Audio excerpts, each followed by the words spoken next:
वारकरी संप्रदायातील थोर महात्मे व महाराष्ट्रातील विचारवंतांची दुर्मिळ कीर्तने, प्रवचने, व्याख्याने ऐकण्यासाठी सुरेश महाराज सूळ या यूट्यूब चॅनलला अवश्य सबस्क्राइब करून बेल आयकॉन दाबा. पावलो प्रसाद इच्छा केली तैसी, झाले या चित्तासी समाधान. माय बाप माझा उभा कृपादानी, विटे समजोडून पादांबुजे. सांभाळासी येऊन दिता उणीव, अधिकार गौरव राखे तैसा. माय बाप माझा उभा कृपादानी, विटे समजोडून पादांबुजे. तुका म्हणे सर्व अंतर्बाह्य आहे, तुका म्हणे सर्व अंतर्बाह्य आहे. जया तैसा राहे कवळीनी, माय बाप माझा उभा कृपादानी, विटे समजोडून चरणांबुजे. पांडुरंगा करू प्रथम नमन, पांडुरंगा करू प्रथम नमन. विसर चरण संतांच्या,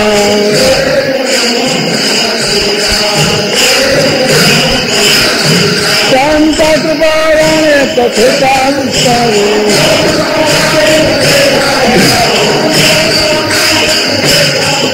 शांता कृपाने कथेचा विस्तार.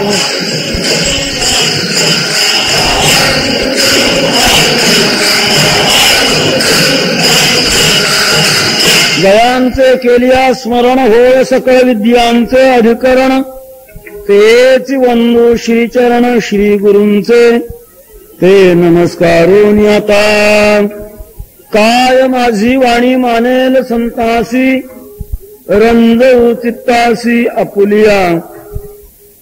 माझी वाणी तुझे वर्णी गुणनाम, ऐसे दे प्रेम काही का विठ्ठल विठ्ठल.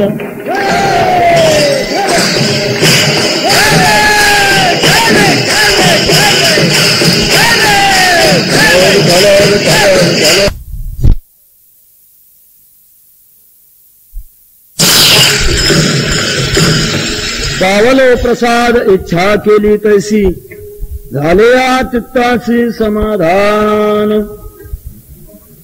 विश्वसंत जगद्गुरु श्री तुकाराम महाराज यांची भक्ती जीवनातील शिखरस्थ प्रसाद प्राप्त झालेली ही वाणी आहे. विठ्ठल विठ्ठल विठ्ठल विठ्ठल विठ्ठल.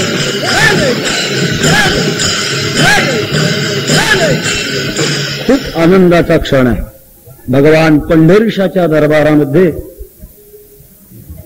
मला वाटतं इतिहासाच्या कालखंडात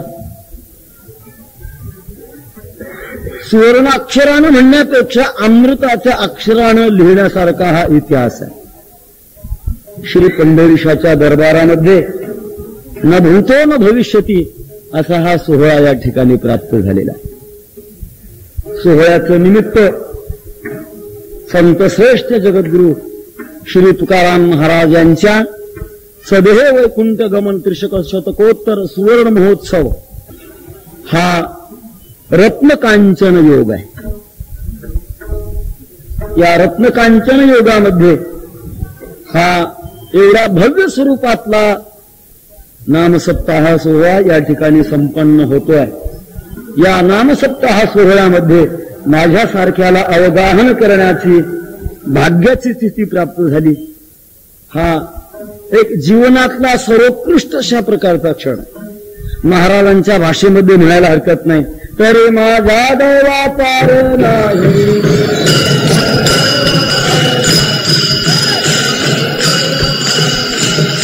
त्यामुळे मध गडोच्या सेवा, त्यामुळे मध गडोच्या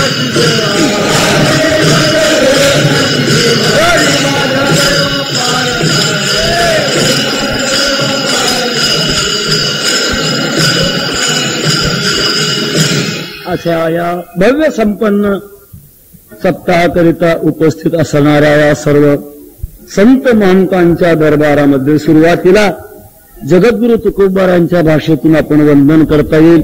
मस्तक हे पायावरी, मस्तक हे पायावरी, यावर तरी संतांच्या, यावर तरी संतांच्या.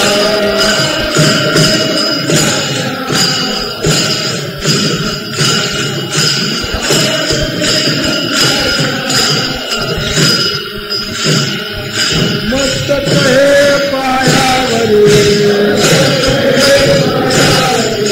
मस्तक हे पायावरी, यावर तरी संतांच्या, यावर तरी संतांच्या.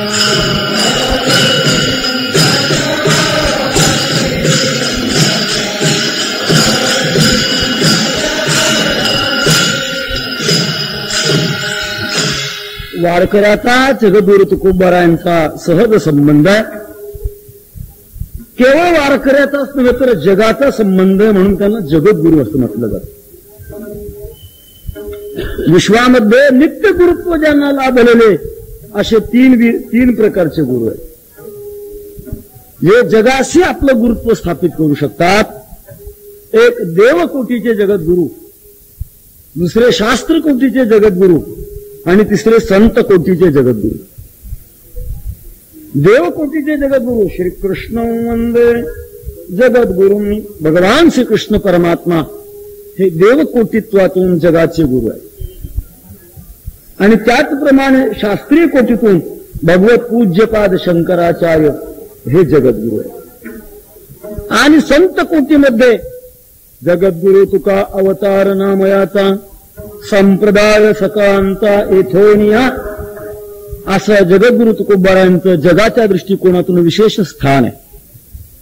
महाराजांचा आणि वारकऱ्यांचा स्वाभाविक संबंध आहे. त्याप्रमाणे ज्यांच्या विशेष, याला रजत महोत्सव असं म्हणतात, पुण्यतिथी महोत्सव, यांचा आणि वारकरी जीवनाचा संबंध आहे. बडवे कुळ आणि वारकरी संप्रदाय यांचा प्राचीनत्वाचा संबंध आहे. भगवान श्री पंढरीश हे वारकऱ्यांचं आद्य कुलदैवत आणि बडवे कुळ हे भगवान पंढरीशाचे नित्य परिकर. आणखीन दुसरा एक इतिहास आपल्या समोर येण्यासारखा आहे की वारकरी जीवनामध्ये ज्ञानोबा तुकाराम हे भजन अत्यंत प्रिय आहे. नगर प्रदक्षिणा ज्याला दिंडी असं आपण म्हणतो, हे जे भजन आहे, या भजनाची सुरुवात बडवे कुलापासून आहे. असा वारकऱ्यामध्ये इतिहास सुरूच आहे की या बडवे कुलामध्ये प्रल्हाद महाराज बडवे थोर अधिकारी पुरुष होऊन गेले, जे भगवान पंढरीशाचे साक्षात्कारी होते. एकदा असं सांगतात की नित्यविधी पूजे करता प्रल्हाद महाराज पांडुरंगाच्या रावळामध्ये आल्यानंतर शेज घरातून त्यांना एक नवीन अशा प्रकारचा आवाज ऐकू लागला, आणि तो आवाज म्हणजे ज्ञानोबा तुकाराम. आणि चौकशी केली, आवाज येतो कुठून? स्वतः भगवान पांडुरंग परमात्मा ज्ञानोबा तुकाराम हे भजन करत होते. ते प्रल्हाद महाराजांनी ऐकलेलं भजन वारकऱ्यामध्ये प्रदान केलं, आणि आजही नव्हे यावत चंद्र दिवा करो हे भजन प्रिय झालेलं आहे. असा बडवे घराण्याचा, बडवे कुलाचा आणि वारकरी संप्रदायाचा सहवास आहे. त्याचप्रमाणे यांचा हा पुण्यतिथी महोत्सव वेदशास्त्र संपन्न अधिक वैष्णव असं म्हणायला हरकत नाही. मी हरिभक्तीपरायण स्नेही शंकर महाराजांना असं म्हणालो आमच्या थोड्या बोलण्यामध्ये, वेदशास्त्र संपन्न सर्वांचीच पुण्यतिथी होते का न होते मला कल्पना नाही. मात्र जे वेदशास्त्र संपन्न आहेत आणि वैष्णव आहेत त्यांची मात्र जरूर पुण्यतिथी होते. विठ्ठला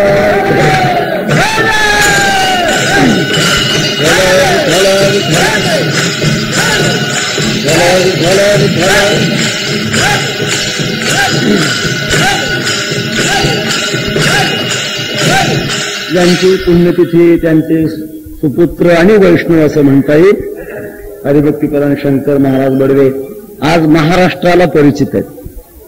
जिथे जिथे वारकरी संप्रदायातले मोठे मोठे उत्सव होतात बहुतेक पहिली सेवा शंकर महाराज बडवे यांची. कारण भगवान पंढरीशाचे नित्य परिकर ही एक श्रद्धा आणि जगाला ज्ञान देणारी आद्य देवता शंकर. शंकरापासून सप्ताहाची सुरुवात विचारा.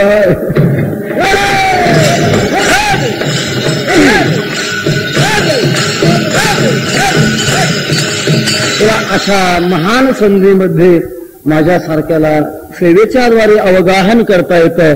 हा मोठा माझ्या जीवनातला दिव्य क्षण आहे. या क्षणाची साकारता करण्याकरता जगद्गुरु तुकाराम महाराजांचा अत्यंत महत्वपूर्ण असा एक अभंग मी आपल्याकडे निवडला आहे. महाराजांची भक्ती जीवनातली शिखरस्थ अनुभवाची भाषा. या पलीकडे वारकरी संप्रदायात श्रेष्ठ अनुभव नाही. आपल्या अनुभवाचा अनुवाद या सुंदरशा प्रकारच्या भाषेतून तुकाराम महाराज करतात. अनुभव असणं आणि अनुवाद करणं या दोन गोष्टी वेगळ्या वेगळ्या आहेत. काहींना अनुभव असतो परंतु अनुवाद करत नाहीत आणि काही अनुवाद करतात परंतु अनुभव नसतो. आणि एक असा वर्ग आहे की त्याला अनुभवही असतो आणि तो अनुवादही करतो. ब्रह्मात्मैक्य अवस्था प्राप्त झालेले ज्ञानी पुरुष आत्मस्वरूपाचे एकरूप होतात परंतु काही बोलत नाही. बोलण्याची वेळ जरी आली तरी मौन सांभाळतात. न प्रगटावे वर्म जगी असो द्यावा भ्रम. काही बोलायला तयार नाहीत. अनुभव आहे परंतु बोलणं नाही. काही बोलतात परंतु अनुभव मात्र नसतो. परोक्ष ज्ञानी ज्याला म्हणतात, वाचाळ म्हणतात, पंडित ज्याला म्हणतात, त्यांच्याकडे बोलणं असतं, अनुवाद असतो परंतु अनुभव मात्र नसतो.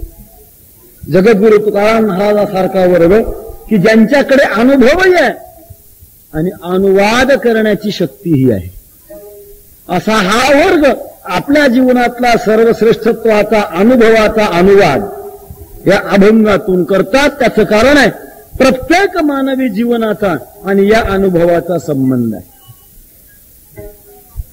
मनुष्याचं जीवन अनादिकालापासून अतृप्त अवस्थेमध्ये प्रवाहित आहे.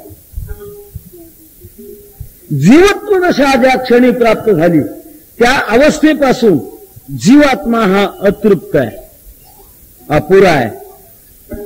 आणि अशा अपुरेपणाचा अनुभव घेत घेत घेत अनेक जन्म मिळत मिळत अनेक प्रयत्न करत करत तो जगत आलेला आहे.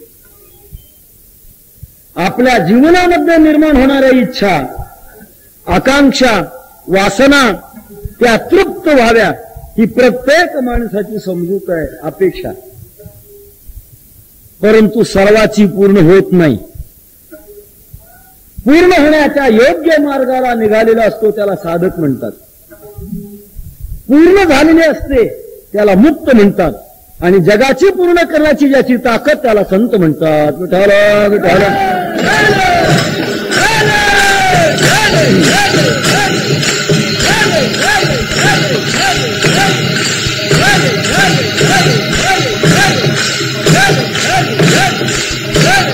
स्वभावता माणसाचा आणि समाधानाचा सहज संबंध आहे. आपल्या जीवनामध्ये समाधान व्हावं, प्रत्येक जीवनामध्ये ही भावना आहे, इच्छा आहे, प्रयत्न आहे. परंतु प्राप्ती किती लोकांना आहे हा प्रश्न मात्र वेगळा आहे. इच्छा प्रयत्न असला म्हणजे प्राप्ती होत असते असं मात्र नाही. बऱ्याच वेळेला इच्छा असते परंतु प्रयत्न नसतो. काही वेळेला प्रयत्न असतो, इच्छा असून प्रयत्न असतो परंतु प्राप्ती नसते. एक असं श्रेष्ठ जीवन आहे की त्या जीवनामध्ये इच्छा, प्रयत्न आणि प्राप्ती या तिन्ही गोष्टीची एकता झालेली असते. सामान्य माणसाला समाधानाची इच्छा आहे, प्रयत्न आहे. कशावरून प्रयत्न? ज्ञानोबा म्हणतात, सायास करिसी प्रपंच दिननिसी. रात्रंदिवस प्रयत्न आहेत समाधानाचे प्रयत्न. या समाधानाचा आपला नित्य संबंध असावा, समाधानाचं आणि आपलं अंतर कमी व्हावं नवे नवे संपावं ही प्रत्येकाच्या मनातली भावना आहे. परंतु एक असा वर्ग आहे ज्याचं समाधानाचं अंतर सारखं वाढतच असतं, हा एक वर्ग आहे. दुसरा असा वर्ग आहे त्याचा आणि समाधानाचं अंतर कमी होत असतं, हा दुसरा वर्ग आहे. तिसरा असा वर्ग आहे त्याचं आणि समाधानाचं अंतर संपलेलंच असतं, हा तिसरा वर्ग आहे. आणि चौथा वर्ग जो आहे तो जवळच्या समाधानाला जगाला वाटण्याकरता उपस्थित असतो, हा चौथा वर्ग आहे. संसारामध्ये पामर मनुष्य त्याचं आणि समाधानाचं अंतर वाढलेलं असतं, तो एकीकडे असतो आणि समाधान दुसरीकडेच असतं. परमार्थाची साधना करणारा जो साधक आहे त्याचं आणि समाधानातलं अंतर कमी होत गेलेलं असतं. कमी होत होत होत एक भाग्याचा क्षण प्राप्त झाल्यानंतर तो समाधानाशी एकरूप होतो, त्याचं आणि समाधानाचं अंतर संपलेलं असतं, त्यावेळेला त्याला मुक्त असं म्हणतात. आणि असा महात्मा, मुक्त महात्मा, जगाच्या कळवळेने जगाला आपलं समाधान देण्याकरता उपस्थित होतो, सुरुवात करतो. सेवितो हारस वाटितो आणिका जारे होऊ नका रान भरी जारे होऊ नका.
इतरांना सुद्धा ते समाधान देण्याच्या तयारीमध्ये असतात. ज्या समाधानाची अत्यंत तीव्र गरज समाजाकरिता आहे, म्हणजे समाधानाकरिता मनुष्य माणसाचं सर्वस्वी जीवन जर कशा करता असेल तर समाधानाकरिता. अनेक वस्तू मनुष्य जवळ करतो, वस्तू करता नसते, वस्तूचं साध्य समाधान आहे. घर म्हणा, नोकरी म्हणा, पैसा म्हणा, सत्ता म्हणा, आरोग्य म्हणा, जी काही संसारामध्ये अनेक प्रकारच्या बाबी आहेत, सगळ्या गोष्टीला मनुष्य जवळ जे करतो त्याचं महत्वाचं ध्येय आहे समाधान. प्रत्येक गोष्टी करता उत्तर आहे. ही गोष्ट कशा करता, त्याला उत्तर आहे समाधानाचं. ज्ञान कशा करता मिळतात, संसारातलं ज्ञान कशा करता, याला उत्तर आहे पैसा करता. पैसा कशा करता, संसारातल्या अनुकूल वस्तू मिळवण्याकरता. वस्तू कशा करता, जीवनामध्ये समाधान होण्याकरता. पुन्हा प्रश्न करा, समाधान कशा करता, याला मात्र उत्तर नाही. समाधान कशा करता, कारण जो आपला आत्माच आहे, जे आपलं स्वरूपच आहे, असं स्वरूपात्मक अशी जी स्थिती ज्याला समाधान असं म्हणतात, हे समाधान प्रत्येकाच्या जीवनामध्ये असावंसं वाटतंय. प्राप्त होण्याची इच्छा आहे, झाल्यासारखं वाटतंय, परंतु खरं टिकत नाही, म्हणून आपल्याला समाधान झालं नाही अशी माणसाची अवस्था निर्माण. झालेलं समाधान एका शब्दातून सांगायचं ठरलं तर बिघडतं, आणि बिघडलेलं समाधान मिळवण्याकरता माणसं अनेक प्रकारचे प्रयत्न करतात. असं मिळत नाही, कमीत कमी आपल्या घराचं नाव तरी समाधान गृह ठेवतात. एखाद्या हॉटेलचं नाव समाधान हॉटेल ठेवतात. कमीत कमी आपल्या मुलाचं तरी नाव समाधान ठेवतात. परंतु समाधान बिघडतं. का बिघडतं, खरं सांगू का सिद्धांतातून, झालेलं नसतं म्हणून बिघडतं. समाधान झालेलं पण नसतं म्हणून बिघडतं. बिघडण्याचे अनेक कारण आहेत. योग्य डिग्री मिळत नाही म्हणून बिघडतं, अनुकूल पैसा मिळत नाही म्हणून बिघडतं, उभं राहिल्यानंतर निवडून येत नाही म्हणून बिघडतं. समाधान बिघडण्याची कारणं अनेक असतील. संसाराच्या क्षेत्रामध्ये समाधान बिघडणं ही सर्व जीवाची अवस्था आहे. छोटासा एक दृष्टांत आठवला. एक भूदेव ब्राह्मणदेव एका राजाकडे मदत मागण्याकरिता गेले. राजाने सांगितलं मी मदत देईन पण तशी देणार नाही. प्रजेला विनाकारण देण्या घेण्याची सवय लावणं हा माझा स्वभाव नाही. प्रत्येकानं आपल्या नैतिक जीवनातून जगावं ही माझ्या जीवनाची प्रणाली आहे. मी तसं देणार नाही. म्हणून काय करणार, मी प्रश्न निर्माण करणार आणि त्या प्रश्नाचं उत्तर जर देता आलं तर मग मी तुम्हाला मागेल ते देणार आहे. ब्राह्मणदेवाने सांगितलं करा काय तुम्हाला प्रश्न करायचे त्याचं मी देवाच्या कृपेने उत्तर देतो. योगायोगाने एक अत्यंत अवघड असणारा परंतु अनावश्यक असणारा. काही प्रश्नाची उत्तर अवघड आहेत परंतु ती अनावश्यक आहेत. तसा तो प्रश्न राजाने विचारला. म्हणाले एक माझ्या जीवनातला असा प्रश्न आहे, माझ्या सर्वावर केस आहे परंतु माझ्या तळ हातावर केस नाही, त्याचं काय कारण आहे सांगा म्हणाले याचं उत्तर. आता याचं उत्तर काय सांगावं.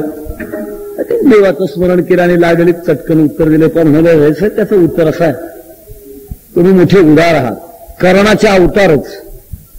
येणाऱ्या याचकाला विनमुख न लावताना काहीतरी सारखं देत राहणं हा तुमचा स्वभाव आहे. म्हणून वस्तू देऊन देऊन तुमच्या तळहातावर एक केस राहिलेला नाही म्हणून तुमच्या तळहातावर केस नाहीत. म्हणून बरं वाटलं. एवढी मोठी स्तुती केल्यानंतर कोणाला बरं वाटणार नाही.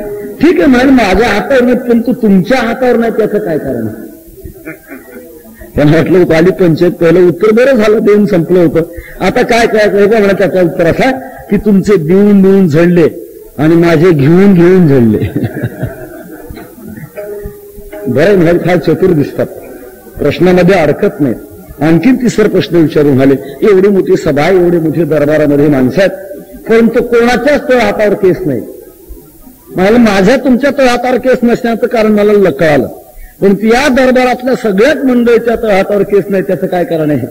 ते म्हणजे त्याचं एक महत्वाचं कारण आहे तुमचे देऊन झडले माझे घेऊन झडले. आपला देण्या घेण्याचा व्यवहार सगळ्या दरबारातल्या लोकांनी पाहिला. त्यांना इच्छा होती आपल्यालाही काही मिळावं परंतु त्यांच्या हातापर्यंत काही पोहोचलं नाही म्हणून हात चोळत बसले. त्याच्यामुळे त्यांच्या तळ हातावरचे केस झडले. दृष्टांत मोठे असं नाही, अनेक प्रकारची कारणं असू शकतील परंतु तळ हातावर केस नाही हे सगळ्यांच्या शरीराच्या दृष्टीने समान आहे. तसं संसाराच्या क्षेत्रामध्ये समाधान बिघडणं हे सर्वांचं सारखं जीवन आहे. कशानं बिघडतं हा प्रश्न वेगळा. एक महत्वाचं सिद्धांताचं वाक्य मी बोलून गेलो. समाधान संसारामध्ये का बिघडतं, झालेलं नसतं म्हणून बिघडतं. म्हणून समाधानाचे महत्वाचे 3 प्रकारचे आपल्याला प्रकार काढता येतील. एक झालेलं समाधान, दुसरं असलेलं समाधान आणि तिसरं मानलेलं समाधान. मानलेलं समाधान बिघडत असतं, असलेलं समाधान आहे त्या स्थितीमध्ये राहत असतं आणि झालेलं समाधान सारखं वाढत असतं. विठ्ठल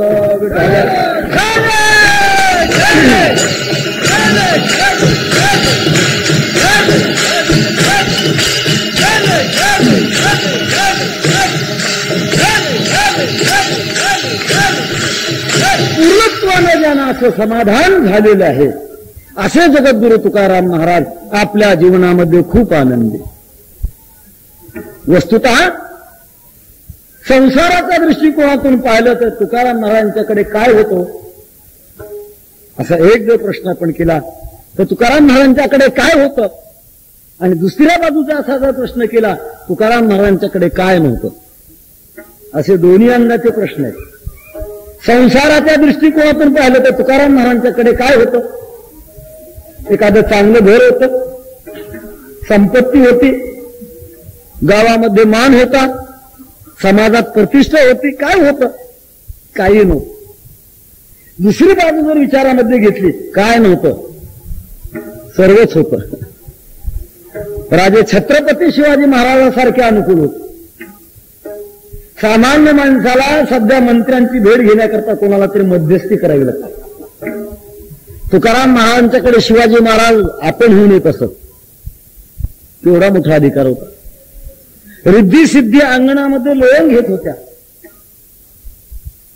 स्वतः लक्ष्मीपती परमात्मा जवळ उपस्थित होता. काय नव्हतं. अर्थात सर्वसमृद्ध अशा प्रकारचं जीवन, अशा सर्वसमृद्ध जीवनाची हकीकत आम्ही असं का झालो, असा जर जगापुढे प्रश्न निर्माण झाला तर तुकोबा राय त्याचं उत्तर अभंगाच्या पहिल्या चरणात मिळणार. प्रसाद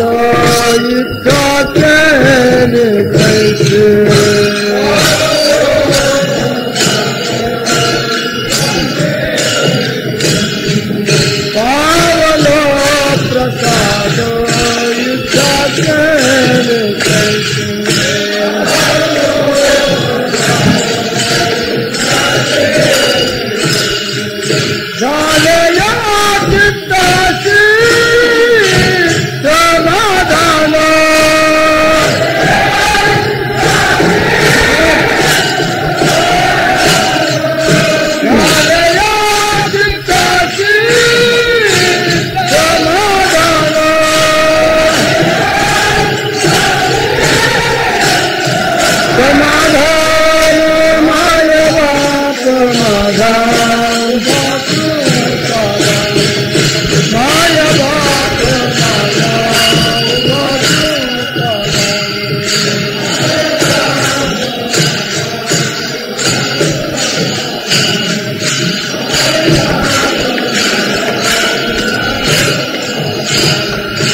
माझ्या जीवनामध्ये प्रसाद मिळाला म्हणतात.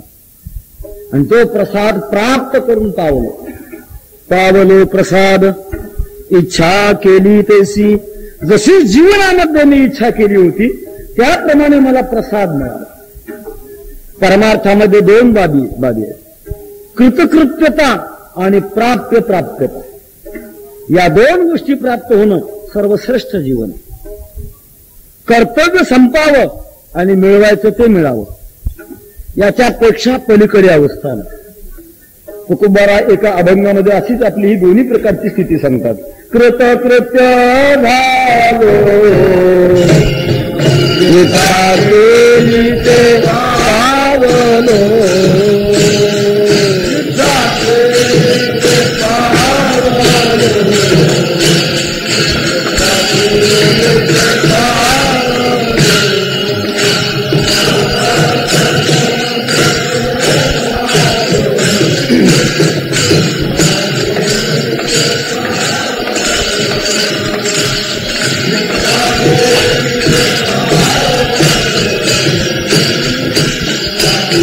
केली ते पावलो, कृतकृत्य झालो इच्छा केली ते पावलो, इच्छा केली ते पावलो, इच्छा केली ते पावलो.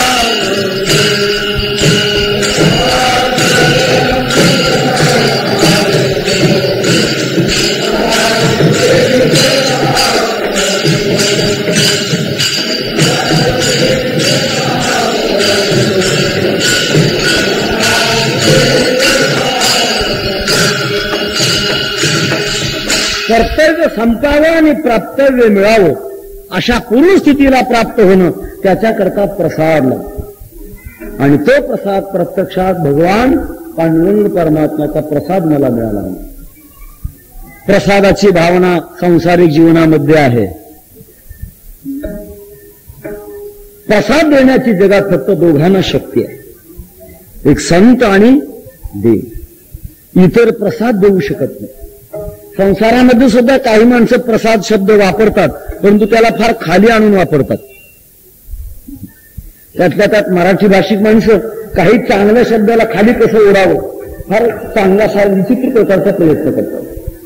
एखाद्या वेळेला अंधारामध्ये अडचणीमध्ये हात घालण्याची वेळ यावी आणि तिथे काहीतरी ठणका मिळावा. माणसं म्हणतात आम्हाला प्रसाद मिळाला. कशाला प्रसाद वापरतील काही सांगता येत नाही. तो प्रसाद नव्हे, प्रसादाचा तो विकृत भाव आहे. संसारातल्या वस्तू मिळणं याला सुद्धा काही माणसं प्रसाद समजतात. ज्याचा विषय जड आहे तो प्रसाद नव्हे, ज्याचा विषय चेतन आहे तो खऱ्या अर्थानं प्रसाद आहे.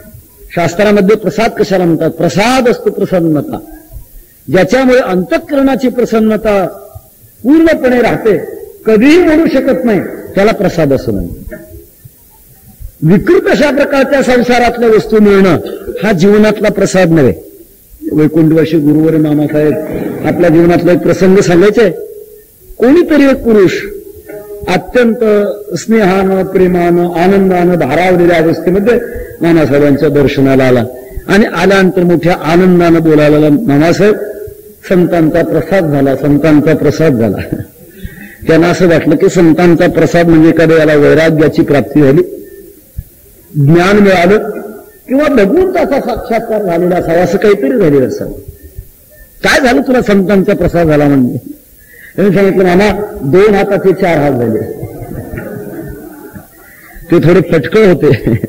त्यांनी सांगितलं, बाबा तुझे 2 हाताचे 4 हात होणं बरं आहे, पण त्याच्याकरता संतांचा प्रसाद समजू नकोस.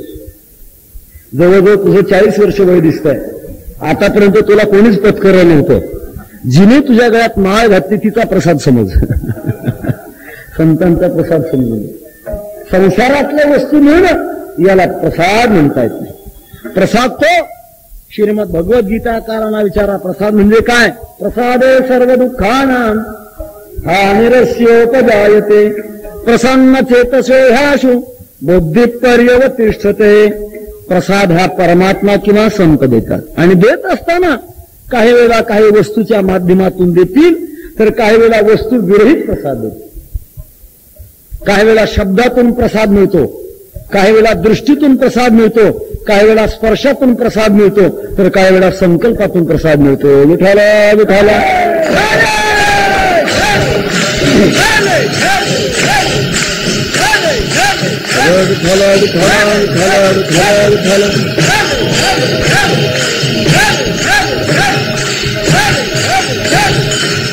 प्रसाद मिळवण्याचे अनेक प्रकारचे तरीके आहेत.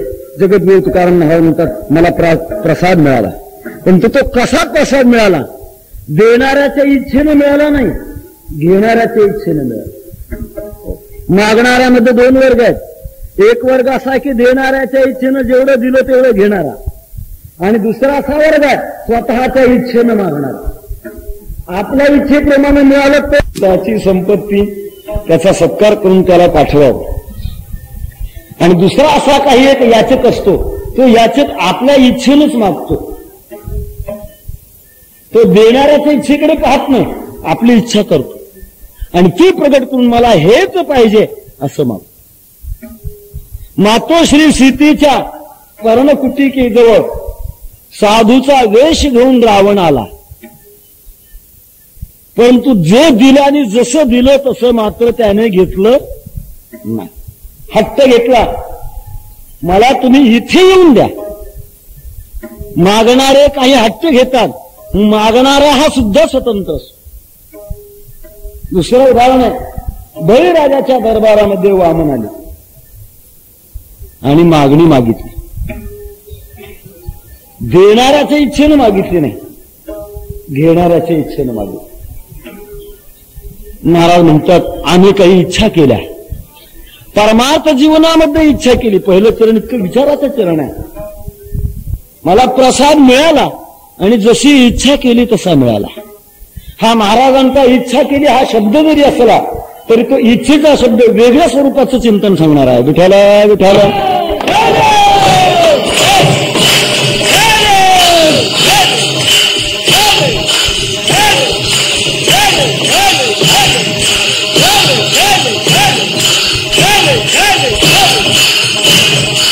संसारामध्ये 2 प्रकारच्या गोष्टी असतात. एक तर इच्छा असते आणि दुसरी आवड असते. या इच्छा आणि आवड याच्यामध्ये खूप अंतर असतं. शरीराकरता व्यवहाराकरता अत्यंत गरज जिची तिला इच्छा म्हणता येते, आणि गरज नसताना सुद्धा ती एक वृत्ती निर्माण होणं तिला आवड म्हणतात. दोन्ही प्रकारची वृत्ती संसारामध्ये असते. प्रत्येकाच्या जीवनामध्ये ही वृत्ती आहे.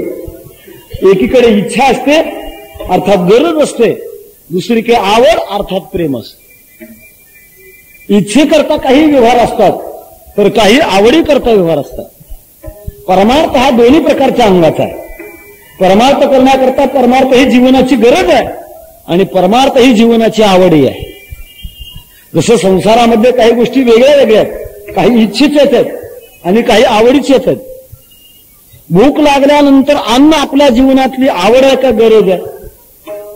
गरज आहे, आवड आहे असं नाही. रोग झाल्यानंतर औषध आपल्या जीवनातली आवड आहे का गरज आहे? गरज आहे, आवड नाही. ज्याच्या विना आपण जगू शकत नाही ती आपली गरज असते. आणि ज्याच्या विना आपण जगू शकतो परंतु आपला आनंद ज्याच्या विना वाढत नाही त्याला आवड म्हणतात. भूक लागल्यानंतर जेवण करणं, भाकरी खाणं ही जीवनातली गरज आहे. परंतु जेवण झाल्यानंतर सुद्धा हात तंबाखूकडे जाणं गरज आहे का आवड आहे? ती आवड आहे. जेवढी जेवढी व्यसन आहे जीवनामध्ये ती आवडी करता का गरजे करता? ती सगळीच्या सगळी आवडी करतातच, एकही गरजे करता नाही. व्यसन ही जीवनातली गरजच नाही, ती आवड आहे. चुकीच्या मार्गाची तो प्रकार वेगळा आहे. प्रत्येक विषयामध्ये इच्छा आणि आवड या दोन्ही गोष्टी असतात. कपडा म्लान झाल्यानंतर, मळीन झाल्यानंतर साबण लावून धुणं ही त्याची गरज आहे. परंतु धुतल्यानंतर त्याच्यामध्ये नीळ टाकणं ही आवड आहे. सगळीच माणसं नीळ टाकतात का?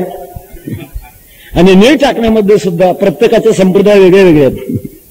कोणी किती टाकायचे, कोणी किती टाकायचे, ज्याचा त्याचा संप्रदाय वेगळा वेगळा आहे. तेव्हा इच्छा आणि आवड या जीवनातल्या दोन प्रकारच्या वस्तू वेगळ्या वेगळ्या आहेत. जगद्गुरु तुकाराम महाराज म्हणतात आम्ही इच्छा केली. अर्थात हा शब्द प्रयोग जरी असला तर ती तुकाराम महाराजांची एक प्रकारची आवड आहे.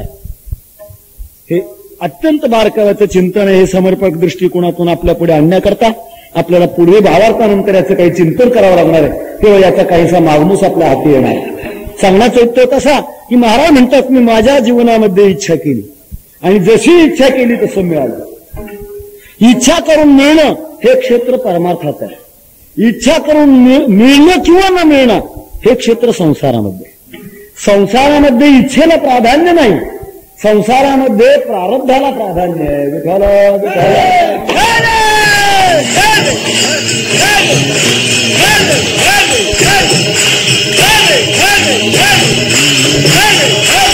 जेवढं जेवढं संसारामध्ये आहे ते माणसाच्या इच्छेनं मिळतं का प्रारब्धानं मिळतं? सगळं जर इच्छेनं मिळालं असतं तर कोणीही परमार्थामध्ये प्रवेशित झाला नसता. परमार्थ करायची गरजच काय?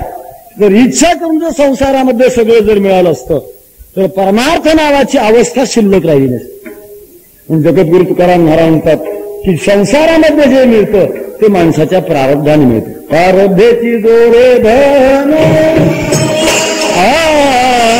प्रारब्धेची जोरे धन,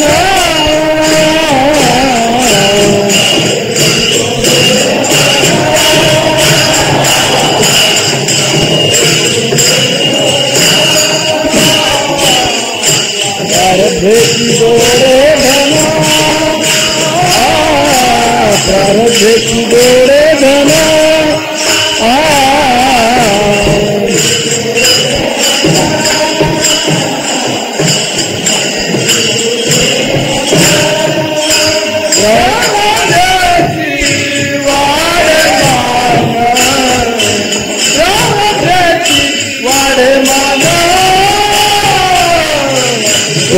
करी शिवाय,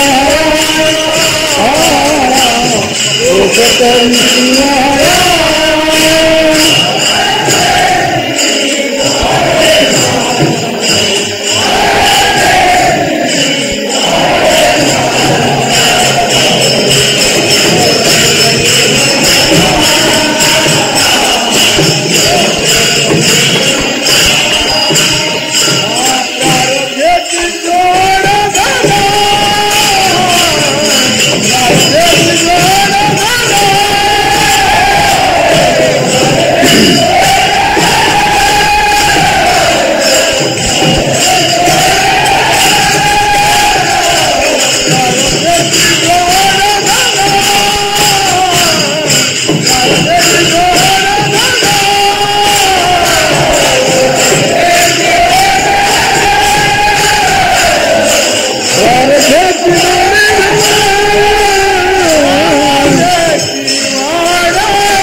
संसारातलं सर्वच सर्व वातावरण, वस्तू, अवस्था या सगळ्या प्रारब्धाच्या हाती आहेत. एकही प्रयत्नाच्या हाती नाहीत.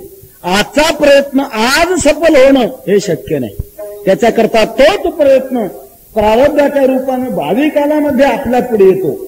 परंतु आजचा वर्तमान प्रयत्न मात्र आजच संसारामध्ये उपयुक्त होत नाही. संसारामध्ये सर्व संसार आपल्या अनुकूल व्हावा असं कोणाला वाटत नाही.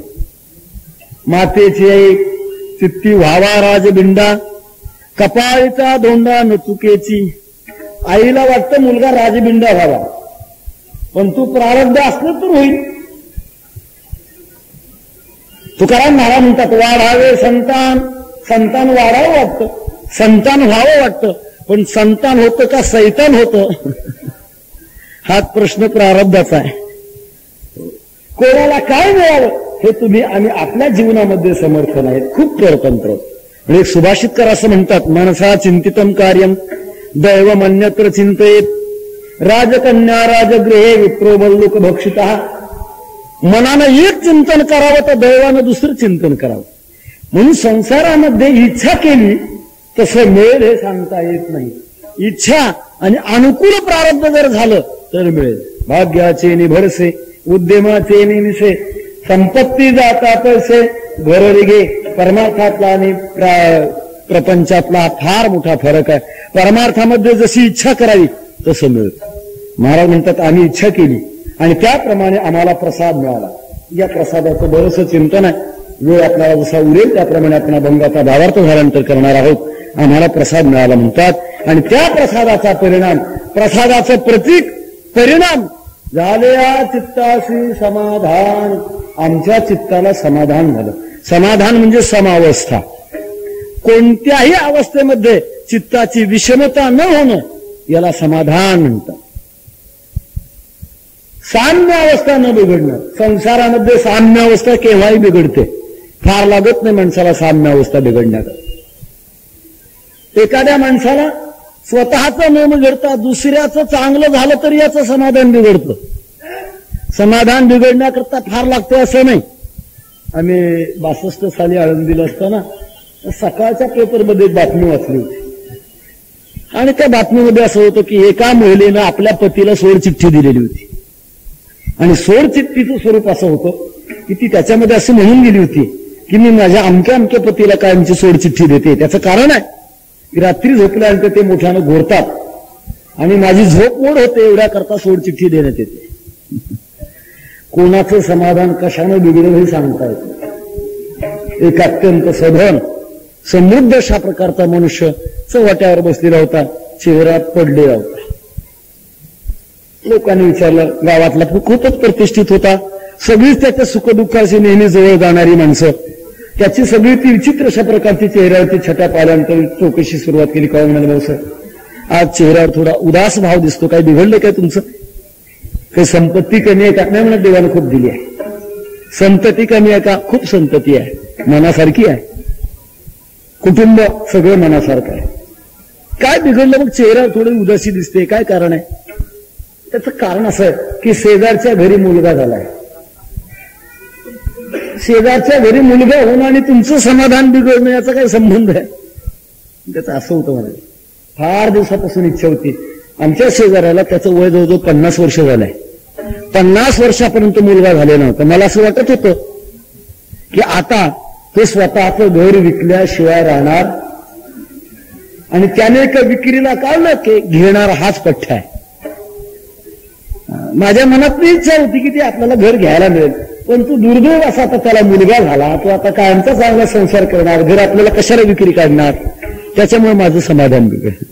दुसऱ्याचं चांगलं झालं तरी संसारात याचं समाधान काही नव्हताना बिघडतं आणि याचं जवळचं सगळे राहून सुद्धा समाधान बिघडतं. सांगण्याचा इतकर तसा चित्ताची विषमावस्था बनणं म्हणजे समाधान बिघडतं.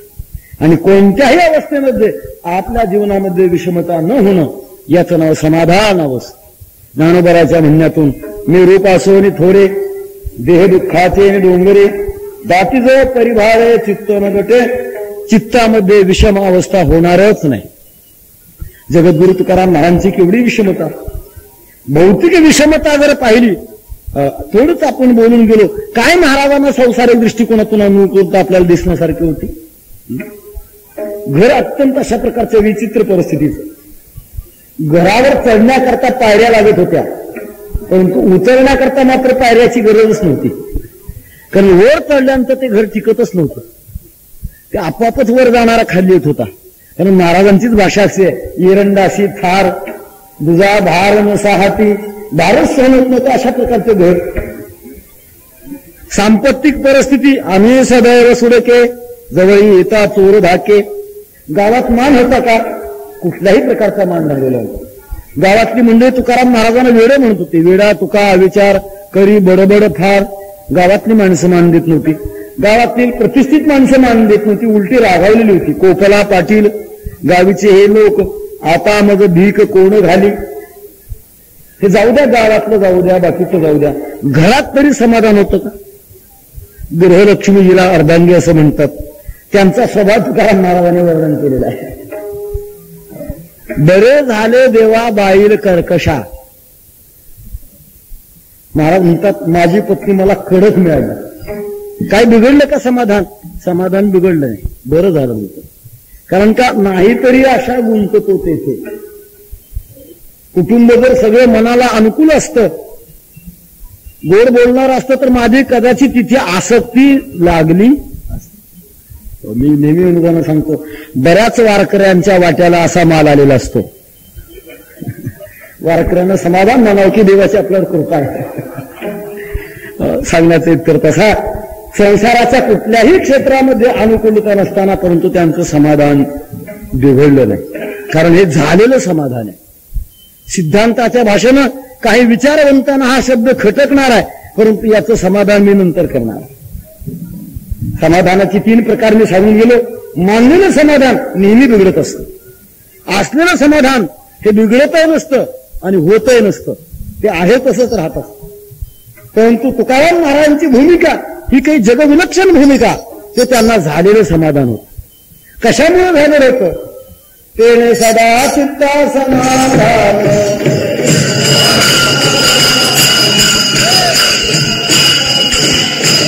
सदा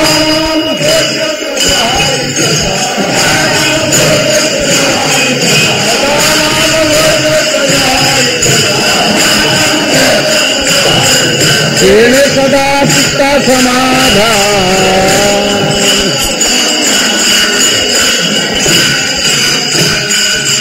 भगवत भक्तीचा परिणाम आणि त्यामुळे मनाला समाधान झालेलं होतं, प्रसाद मिळाला, समाधान झालं.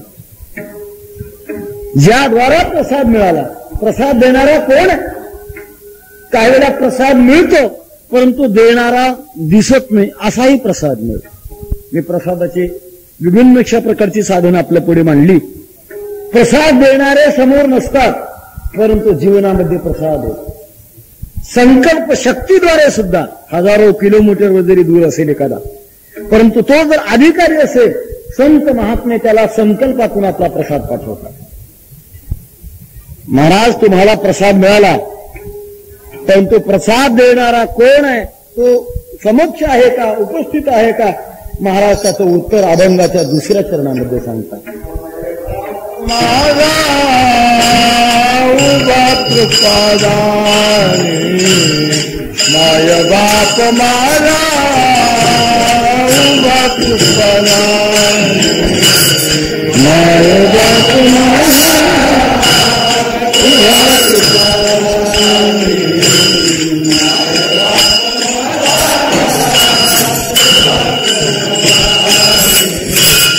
माय बाप माझा उभा कृपादानी माय बाप माझा उभा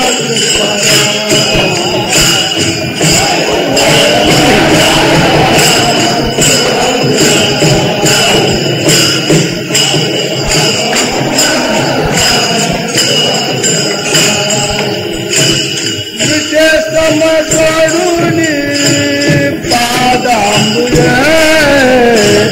विजय समजूनी पादांबुज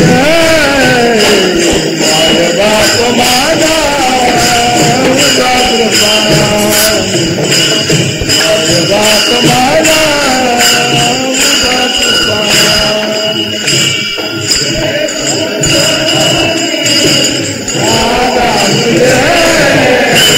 तुझे समजोरणी दादा मुले माय बाप माझा उभा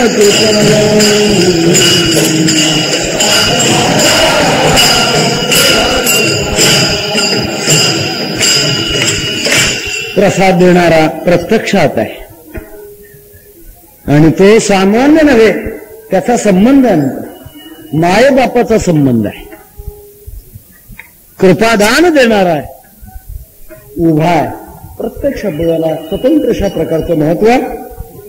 भगवान पंढरीश माझा मायबाप म्हणजे जगाचा सुद्धा मायबाप आहे, परंतु जो जगाला वाटत नाही तो मला वाटलेला आहे. जगाचा तो मायबाप आहे. जीवाच्या जीवनाकरता अनेक प्रकारची नाती आवश्यक आहेत, परंतु सर्व नात्यापेक्षा एक महत्वाचं असं नातं आहे की ज्याच्याशिवाय जीवाचा जन्म सिद्ध होत नाही, असं नातं. जीवनामध्ये काही ना काही नाती असतात नसतात. कोणाला मामा असेल नसेल, काका असेल नसेल, चुलता असेल नसेल, मावशी असेल नसेल, या गोष्टी असतील नसतील. कोणाला सासरा असेल नसेल. हो, काही ब्रह्मचारी मंडळी की त्यांना सासरा असेल नसेल. परंतु एक असा प्रकार आहे की कोणीही जन्माला आला तो मायबापाशिवाय नाही. हे असं अत्यंत अत्यावश्यक अशा प्रकारचं नातं.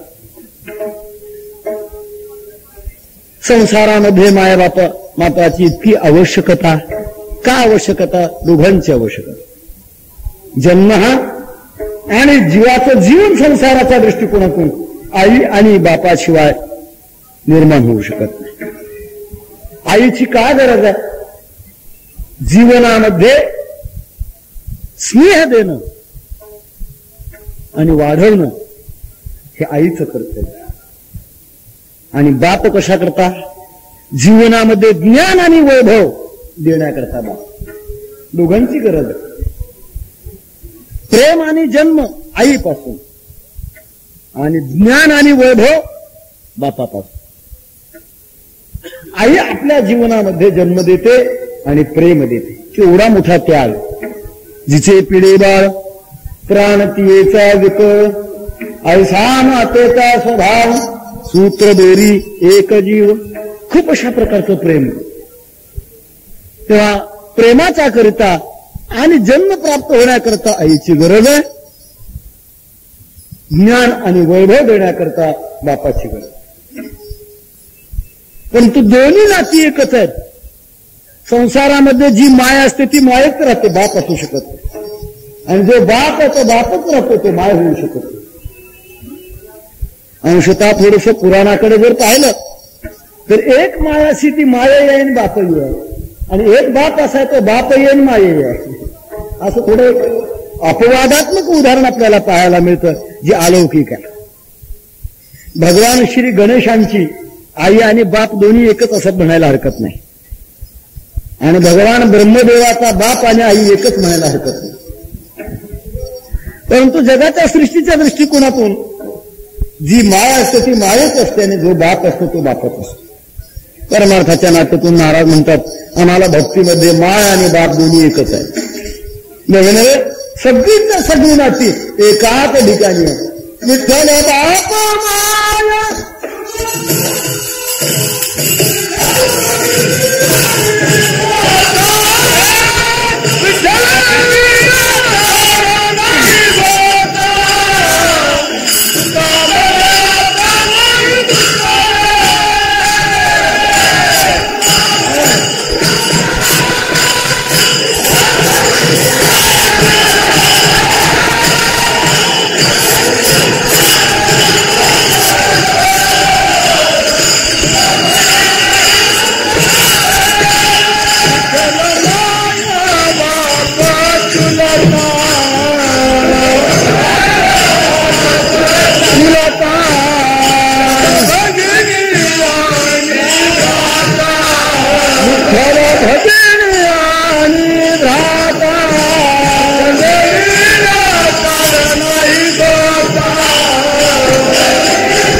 म्हणे आता नाही दुसरे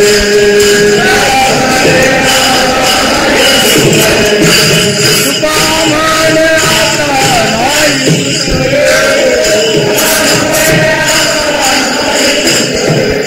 विठ्ठल तुझे दैवाचा विठ्ठल तुझे दैवाचा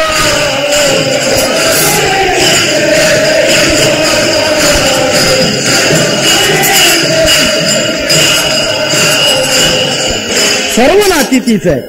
सकळ हे गोत माझे पंढरी सजाण बापरख महादेवरू विठ्ठलाची आण. सर्व साधू संतांनी सर्व संसारातली नाती एकवटलेली आहेत. असा संबंध आहे त्याचा. असा भगवान तो उभा म्हणतात. उभा उभा सध्या लोकशाहीच्या काळामध्ये शब्द खूप पारिभाषिक ठरलेला आहे. त्याच्याकरता काही वेगळं सांगायचं गरज नाही. परमार्थामध्ये सुद्धा उभं असण्याची गरज आहे. इथे देवही उभा आणि भक्ताने सुद्धा उभं राहावं लागतं. भक्ताने कुठे उभं राहावं लागतं? हरिपाठामध्ये पहिल्या अभंगाचं पहिलंच चरण आहे.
भक्तही उभा असतो. याचा अर्थ तो आपल्या साधनेला विसरत नाही.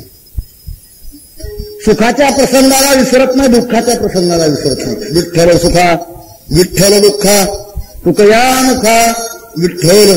जागृतीमध्ये विसरत नाही, स्वप्नामध्ये विसरत नाही, झोपेमध्ये विसरत नाही. कोणत्याही अवस्थेमध्ये परमात्म्याच्या प्राप्तीकरता ज्या साधनामध्ये स्थित झाला ते स्थित होणं, जागृत असणं, तत्पर असणं हे उभं असल्याचं लक्षण आहे.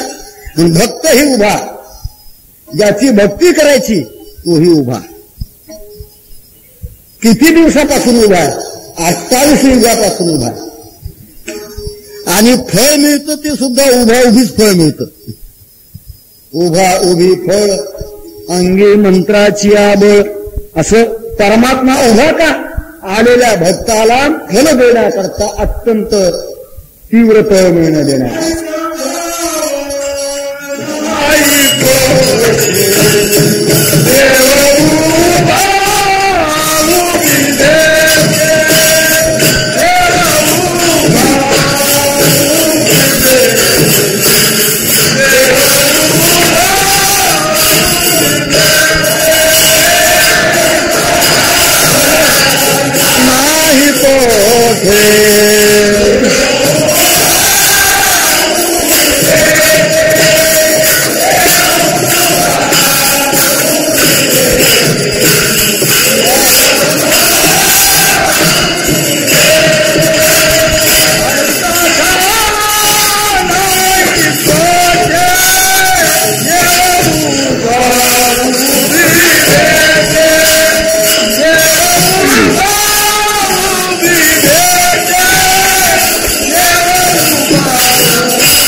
तळमळीनं गडबडीनं भगवत भक्ताला आपलं फळ देणं हा परमात्म्याचा दयाळू कृपादानी स्वभाव. जीवात्मा परमात्म्याकडे येण्याकरता नुसता उद्युक्त का झाला की लागली दान देण्याची तयारी. रामावतारामध्ये भगवान परमात्म्याचा स्वभाव उघडा झालेला आहे. यावेळेला विभीषण प्रभू रामचंद्रांच्या भेटीला आला आणि शरणागत झाला. पहिल्या भेटीमध्येच प्रभू रामचंद्राने लक्ष्मणाला सांगितलं, लक्ष्मणा लवकर पाणी आण. आणि प्रभू पाणी कशा करता? संकल्प सोडायचा. कशा करता संकल्प सोडायचा? लंका नगरी विभीषणाला देऊन टाकायची. शरण आल्याबरोबर त्याला द्यायचे. लक्ष्मणाने विचारलं, प्रभू मोठ्या माणसाने अशी उतावळी करायचं कारण नाही. आणि का करायचं कारण नाही? तुला काही निश्चय नाही, आत्मविश्वास नाही? लंका नगरी आपलं साम्राज्य प्रस्थापित होणार याच्याविषयी काही शंका वाटते? आणि शंका वाटत नाही. मग शंका का घेतली? याचं कारण आहे म्हणाले, तुम्ही विभीषण शरण आल्याबरोबर त्याला लंका देणार, पण कदाचित जर रावणाच्या बुद्धीमध्ये फरक पडला आणि आपण सीतामातोश्रीला परत करावं, प्रभू रामचंद्राला शरण जावं, असं जर रावणाच्या डोक्यात कल्पना आली आणि तो जर तुम्हाला शरण आला तर मग तुम्ही काय देणार? प्रभू रामचंद्राने सांगितलं, लक्ष्मणा काळजी करू नकोस, आता तर लंका दिलीच विभीषणाला, परंतु माझी अयोध्या शिल्लक आहे, ती अयोध्या रावणाला देऊन टाकेल. एवढा मोठा उदार स्वभाव आहे. सांगण्याचा अर्थ असा स्वभाव ज्या विग्रहामध्ये, तो विग्रह सतत उद्युक्त असल्यामुळे महाराज असं म्हणतात, माय बाप माझा उभा कृपादानी. कसा उभा आहे? विटे समजोडोनीच पादांबुजे. पाय जोडलेले समान आहेत आणि विटेवर आहेत. नेहमीच आपण वारकरी मंडळी या विषयाचं चिंतन करणारे असल्यामुळे विशेष विस्तार करायला पाहिजेत असं नव्हे. तेव्हा अशा परिस्थितीमध्ये माझा मायबाप आहे आणि त्याने मला प्रसाद दिलेला आहे. ही तुम्हाला अवस्था प्राप्त झाली खरी. प्रसाद हा परमार्थावस्थेचा प्रकार आहे. एकीकडे पारमार्थिक अवस्था प्राप्त झाली म्हणजे व्यावहारिक अवस्था अनुकूल असतेच असं नाही. भक्त जीवनामध्ये परमात्म्याच्या कृपेमुळे आनंद समाधान जरी मिळालं तरी सांसारिक अवस्थेमध्ये संकट येतातच. पांडवांच्या जीवनामध्ये आली, अनेक भगवत भक्तांच्या जीवनामध्ये संकट उपस्थित झाली. अशा संकट काळामध्ये तुम्ही स्वतः काही संकटातून दूर जाण्याकरता काही प्रयत्न करणार का? आपल्या जीवनातली काही जबाबदारी कोणावर सोपवलेली आहे? कोणी तुम्ही या जबाबदारी करता कोणाकडे पाहून निर्भर आहात? तर या सर्व बाबतीमधलं या प्रश्नाचं उत्तर जगद्गुरु तुकाराम महाराजांनी अभंगाच्या 3ऱ्या चरणामध्ये दिलेले.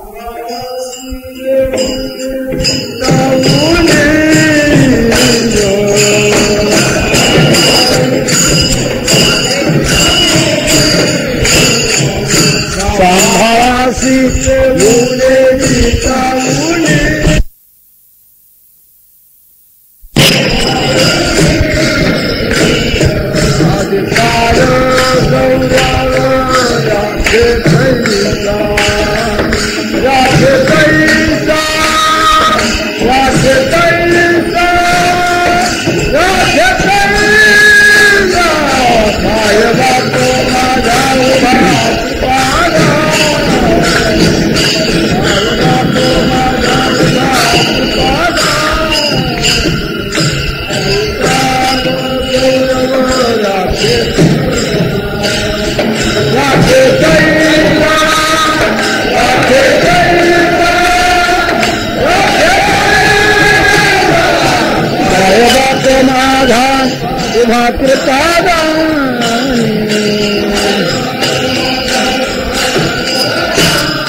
एवढा मोठा आत्मविश्वास हा अनुभूती आहे. कुठल्याही प्रकारची उणीव येऊ देत नाही. आणि त्याबरोबर अधिकार गौरव राखे तैसा, ज्याचा जसा अधिकार आहे त्याप्रमाणे त्याचा मोठेपण राखणं हे आमच्या परमात्म्याचं कृपाळुत्व आहे. संसाराच्या क्षेत्रात आता भक्ती जीवनाच्या क्षेत्रामध्ये प्रत्येकाचा अधिकार वेगळा वेगळा. जसा जसा अधिकार असेल त्याप्रमाणे त्याला त्या पद्धतीने त्याचा मान ठेवणं, त्याची स्थिती सांभाळणं हा परमात्म्याचा जीवनातला अनुभव आहे. नाथ महाराजांच्या जीवनातला असा एक प्रसंग म्हणतात.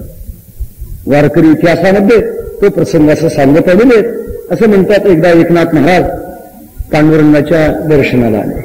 येत असताना असं रस्त्यामध्ये काही मंडळी पाहिली की काही शरीरानं विकलांग, कोणाचा एक डोळा गेलेला आहे, कोणाचा एक हात गेलेला आहे, कोणाचा एक पाय गेलेला आहे, कोणाचे दोन्ही डोळे गेलेले, कोण दोन्ही हात गेले, कोणाचे दोन्ही पाय गेलेले, अशी सगळी विषम अवस्था झालेली काही मंडळी पाहिली.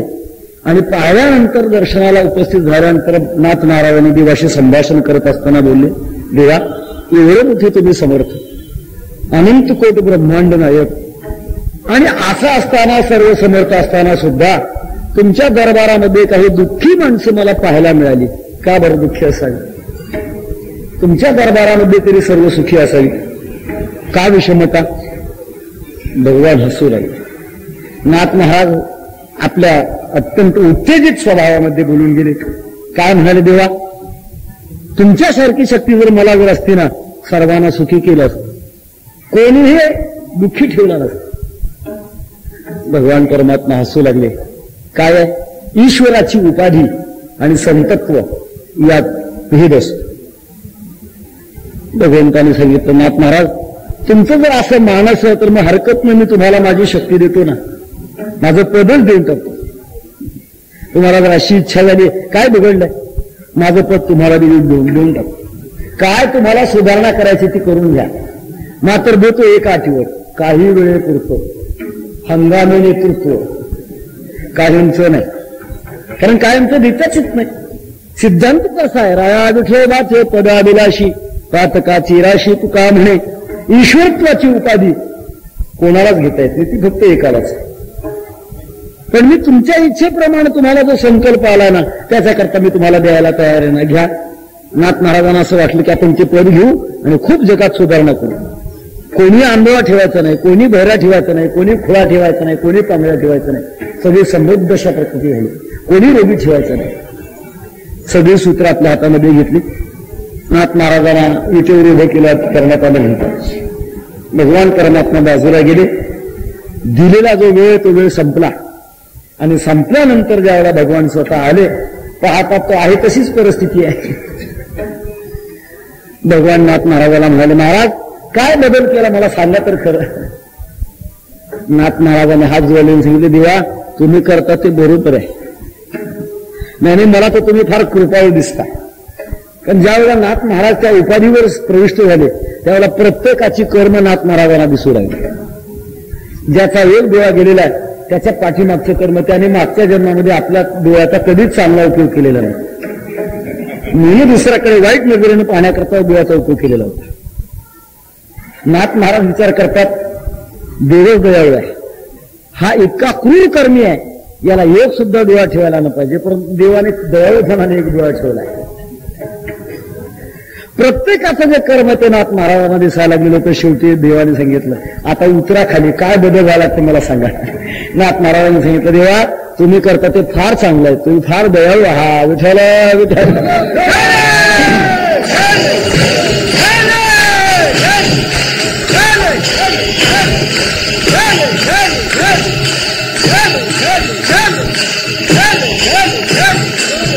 सांगण्याचा इतके कसा की जसा ज्याचा अधिकार आहे त्या अधिकाराप्रमाणे परमात्मा त्यांना ते देतात. काय कोणाला द्यावं हे त्यांना माहीत आहे. मग काही भगवत भक्ताचा असा वर्ग आहे की तो काहीच मागत नाही, फक्त देवाच्या पुढे सन्मुख होतो, एवढंच तो करतो. काही भक्त मागतात. दोन्ही प्रकारची अवस्था परमार्थात भक्तीमध्ये. एक वर्ग असा की तो मागतच नाही, त्याला माहित आहे आपल्याला काय पाहिजे ते त्याला कळतं म्हणून काही मागतच नाही. सूरदास प्रभूंच्या जीवनातला असा प्रकार सांगण्यात येतो. ते भगवंताच्या दर्शनाला येत असत. आपल्या महाराष्ट्रात सर्वात मोठे उदार क्षेत्र हे आहे की जिथे पांडुरंगाच्या प्रत्यक्षात चरणाचं दर्शन आहे, परंतु उत्तरेकडे दूरदर्शन. सूरदास प्रभू दोन्ही डोळ्याने आंधळे आणि दर्शनाला येत असताना अनेकांना धक्के लागायचे. एकाने धाडसानं प्रश्न केला, काय म्हणाले, तुम्ही दर्शनाला येता परंतु तुम्हाला देवाचं दर्शन होत नाही, आणि अशा अवस्थेमध्ये अनेकांचं ध्यान मोडतं, अनेकांना धक्के लागतात, काय तुमचा येण्याचा उपयोग आहे, कशा करता दर्शनाला येतात, दर्शन तर होत नाही ना. त्यावेळेला सूरदास प्रभूंनी सांगितलं, बाबा मला जरी त्याला पाहण्याची योग्यता नसेल परंतु त्याला मात्र मला पाहण्याची योग्यता आहे. म्हणून त्याच्या दरबारामध्ये काय भगवत भक्ताच्या प्रत्येकाच्या भूमिका भिन्न भिन्न असतील. नारायण म्हणतात अधिकार गौरव राखे तसा, ज्याचा जसा अधिकार आहे त्याप्रमाणे माझा मायबाप तो त्याचा अधिकार गौरव राखतो. मायबाप माझा उभा कृपादानी विटे समजोरोनी पादांबुजे. तुकाराम महाराज तुम्ही त्याला मोठं केलं खरं, मोठं आपल्या जीवनात अनुभवलं खरं, पण तू आम्हाला सांगत असताना त्याला एकदेशी बनवलं, मर्यादित बनवलं आणि एकांगी बनवलं. असा एकदेशी मर्यादित आणि एकांगी जर तो असेल तर त्याच्या जीवनामध्ये त्याच्या स्वरूपामध्ये एका अर्थानं न्यूनता येईल, कमतरता येईल, तो देव ठरणार नाही. अशी ज्या वेळेला तुकाराम महाराजांना शंका करण्यात आली तेव्हा त्याचं उत्तर तुकाराम महाराज अभंगाच्या शेवटच्या चरणामध्ये देतात. सर्व अंतर्बाह्य आहे,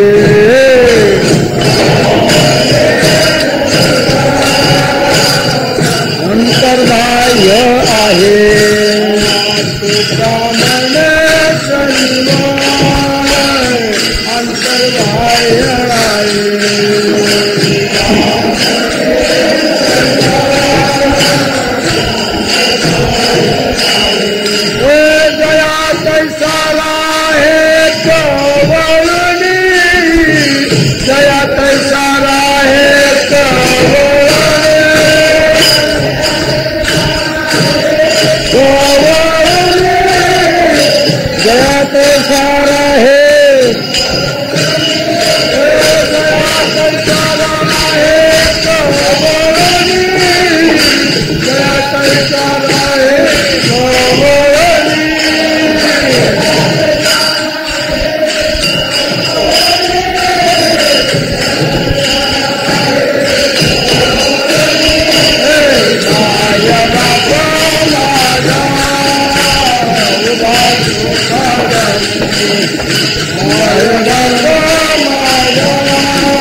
तुम्हाला एकदशित्वाचं मी जरी वर्णन केलेलं दिसत असलं त्याचं खरं स्वरूप फार वेगळं आहे.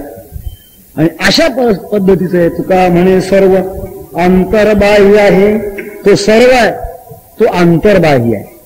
सर्व याचा परमात्म्याच्या नामचिंतनामध्ये सर्व सर्व शिवस्थान भूतादीर निधिरव्यय, सर्व स्वरूप जे जे ब्रह्मांड येतं ते त्याचं स्वरूप आहे. स्वरूप कशा पद्धतीचं आहे? तो आतही आहे बाहेर आहे. आत हरी बाहेर हरी, हरिणे घरी कोंडिले बहिरंतश्च भूताना मचरं चरमेगच. तो बाहेरही व्यापून आहे आणि तो अंतरंगामध्ये व्यापून आहे. असं सर्व स्वरूपाचं, सगुण निर्गुण स्वरूपाचं, व्यक्त अव्यक्त स्वरूपाचं, साकार निराकार स्वरूपाचं सर्व स्वरूप त्याचंच आहे. असा सर्व समृद्ध असणारं त्याचं स्वरूप चिंतन. मात्र त्याचा प्रकार असा आहे, जया तैसारा हे कवळणी, जो जसा त्याच्याशी वागेल त्याला तो तसाच कळेल म्हणजे चिटकून. हा त्याचा स्वभाव आहे. पूर्वार्धामध्ये त्याचं स्वरूप, तर उत्तरार्धामध्ये त्याचा स्वभाव. स्वभाव कसा? जया तैसारा हे कवळणी, ज्याने परमात्म्याशी जशा स्वरूपानं राहावं, जशा भावनेनं राहावं, परमात्मा तसाच त्याला कळवून जातो, तशाच स्वरूपातून त्याच्याशी.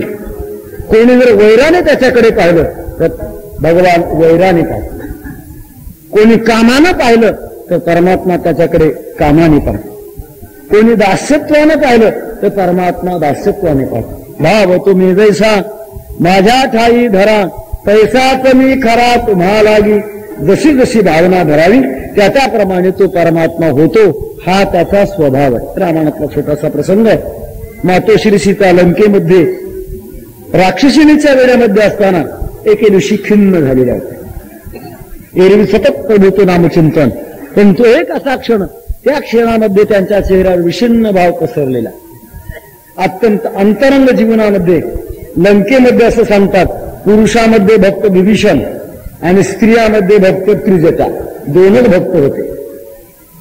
ती त्रिजटा मातोश्री सीतेच्या जवळ आणि मोठ्या प्रेमानं संगोपन करायची.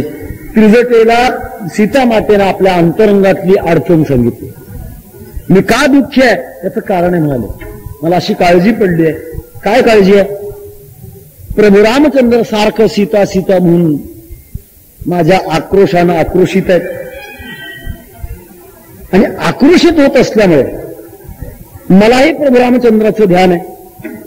सारखं मला प्रभू रामचंद्राचं ध्यान होत असल्यामुळे सिद्धांताच्या द्वारे असा कदाचित काळ येईल की त्या काळामुळे पुढचं रामायणच घडणार नाही. कारण रामायण घडण्याकरता राम आणि सीता लागतात. अडचण अशी येणार आहे की मला सारखा रामाचा ध्यास लागल्यामुळे मी सीता राहणार नाही, मी रामच बनेल. एकीकडे दाशरथी राम आणि दुसरीकडे लंकेतला राम. दोन रामात कुठे रामायण होत असतं का? रामायण होण्याकरता एक सीता लागते आणि एक राम लागतात. याच्याकरता मला अडचण वाटते. तिरजटा मोठी हुशार त्याने सांगितलं आहे साहेब काळजी करू नका. तुम्ही अति ध्यासामुळे जर राम म्हणलात तर रामाला तुमचा ध्यास आहे. ते सारखं सीते सीते म्हणतात. त्याच्यामुळे राम सीता बनतील, तुम्ही राम म्हणाल.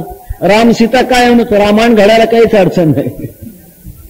ज्याची जशी भावना आहे, जसा जसा वेद आहे त्या त्या वेदाप्रमाणे परमात्मा त्याच्याशी कवळून जातो, परिणाम होतो. यो योगाम्याम तनुमत्ता श्रद्धया अर्चितुमिच्छति तस्य तस्य अचलां श्रद्धां त्यामेव विदधाम्यहम. हा भक्तीचा सिद्धांत आहे आणि तो आमच्या जीवनामध्ये अत्यंत व्यापकपणाने आम्हाला प्राप्त झाला. माय बाप माझा उभा कृपादानी विटे समजोरोनी पादांमुळे अभंगाचा भावार्थ पुष्कळ वेळ घेऊन सांगितलेला आहे. राहिलेल्या वेळेमध्ये आपल्याला चिंतन करायचे. आमचे गुरुबंधू हरिभक्तपरायण सोपान काका टिंबूकर यांनी सुरुवातीला सांगितलं म्हणजे तुम्हाला 10 वाजेपर्यंत वेळ आहे. त्याच्यामुळे मी थोडंसं विस्तारानं अभंगाचा भावार्थ आपल्या पुढे मांडलेला आहे. उरलेल्या वेळेमध्ये पुढचं आपल्याला चिंतन करायचं आहे. त्यापूर्वी प्रभूच्या दरबारात आहोत, प्रत्यक्ष दरबारात मध्ये आहोत. असं भाग्य आपल्याला पुन्हा पुन्हा लाभेल की नाही कोण जाणे. परंतु प्राप्त झालेल्या भाग्याच्या क्षणामध्ये साधू संतांचा जो भक्तीचा वारसा हाताने टाळ आणि मुखाने नाम मोठ्या प्रेमानं आपण करायचं आहे. विठोबा रखुमाई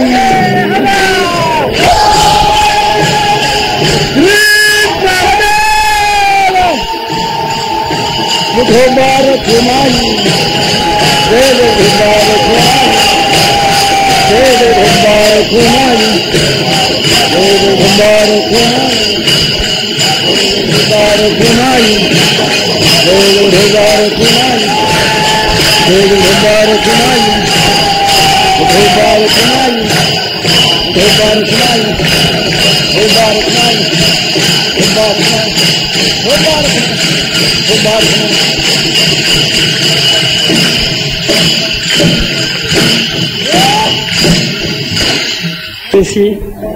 झाले या चित्ताशी समाधान माय बाप माझा उभा कृपादानी विटे समजोरोनी चरणांबुजे. भगवान परमात्म्याचा प्रसाद झाला म्हणतात. आणि तो प्रसाद होत असताना हाही देखील तुम्हाला प्रसादच आहे. विठ्ठला विठ्ठल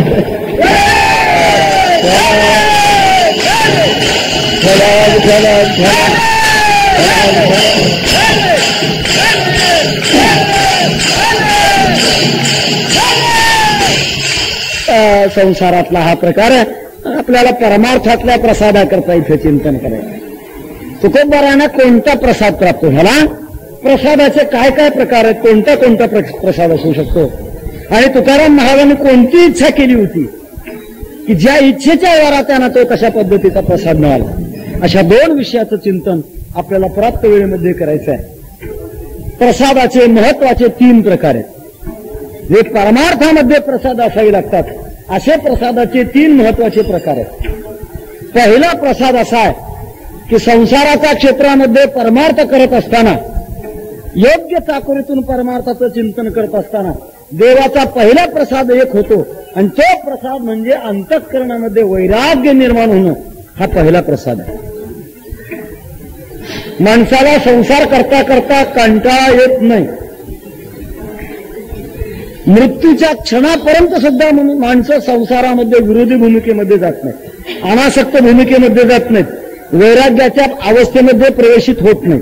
काय होत नाही त्याचं कारण आहे, परमात्म्याचा प्रसाद झालेला नसतो म्हणून प्रवेश प्राप्त होतो. ज्यांना ज्यांना गृहस्थाश्रमामध्ये परमात्म्याचा प्रसाद प्राप्त झाला ती माणसं संसारामध्ये उदास होतात, वैराग्यामध्ये प्रविष्ट होतात.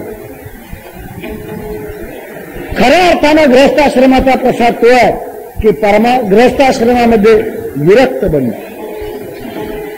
आता अलीकडच्या काळामध्ये 2च आश्रम राहिलेले आहेत. एकीकडे ब्रह्मचारी आश्रम आहे तर दुसरीकडे गृहस्थाश्रम आहे. तिसरा आश्रम सध्या राहिलेला नाही. त्याचं कारण वैराग्याचा प्रसाद मिळत नाही म्हणून राहत नाही. पूर्वीच्या काळामध्ये वानप्रस्थ आणि गृहस्थ आपलं संन्यास आश्रम हे दुसरे 2 आश्रम असायचे, परंतु सध्या 2च अशा प्रकारचे आश्रम. तुकोबारा गृहस्थाश्रमाचा खरा प्रसाद सांगतात. तुका म्हणे हेची आश्रमाचे फळ,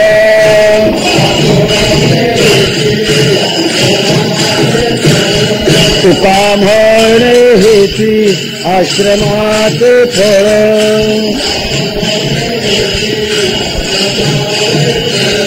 परमपद बळ वैराग्याचे, परमपद बळ वैराग्याचे.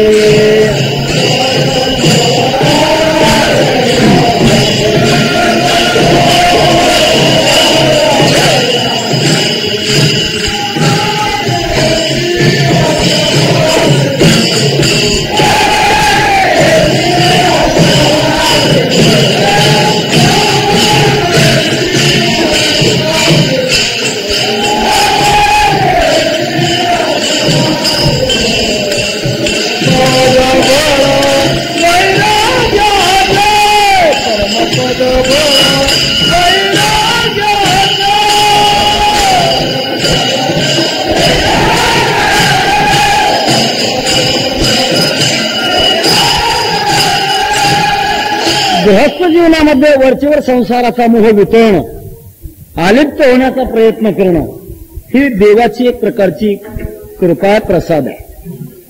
वैराग्य सिद्धी देई जे पसाय तया, स्वतः भगवान म्हणतात मी त्यांना वैराग्याचा प्रसाद. सहजासहजी हे मिळत नाही. आपण संसारामध्ये 2 प्रकारची माणसं पाहतो. काही माणसं अशी आहेत की आपल्या वृद्धत्वाची कल्पना आल्याबरोबर संसार मुलाच्या स्वाधीन करतात. संसाराच्या किल्ल्या ताबडतोब आपल्या कमरेच्या सोडून देतात. परंतु काहीच्या किल्ल्या जन्मभर सुटत नाहीत, कापून घ्याव्या लागतात. केव्हा कापून घ्याव्या लागतात सांगायचं कारण नाही.